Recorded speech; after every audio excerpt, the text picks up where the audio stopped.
In terms of pricing and cutting-edge technology, the Galaxy Z Fold 5 is the most costly phone that Samsung has to offer. It also lies above the Galaxy S23 Ultra.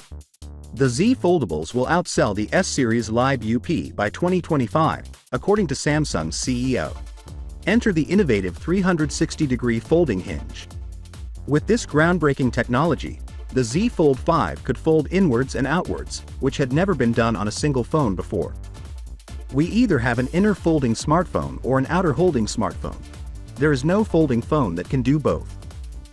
This also removes the hinge, making the display seem cleaner and eliminating the irritating gap on the Fold 4. According to the latest rumor, Samsung will use a unique water drop-shaped hinge that would enable the display to fall entirely flat with no gaps in between. That not only means there will be no more creases, but it will also be a more robust display. This is fantastic news, and it is most likely one of the nicest enhancements to the Galaxy Z Fold 5 that we could wish for. At the Consumer Electronics Show, Samsung revealed a prototype of this revolutionary hinge design for the Galaxy Z Fold 5. It is much slimmer than the Galaxy Z Fold 4, as can be seen. Samsung also said during the event that they had greatly reduced weight.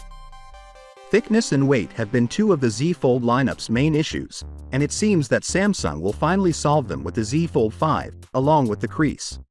According to Phone Arena, the Samsung Galaxy Z Fold 5 will lose the 50-megapixel camera in favor of a new 108-megapixel camera, which is the same camera found on the S22 Ultra and will, of course, considerably enhance the camera system.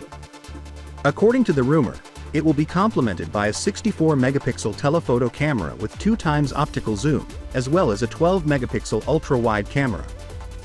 Finally, what are your thoughts about it? So without being said, let me know your thought in the comment below, and if you are new here, please subscribe. Peace out.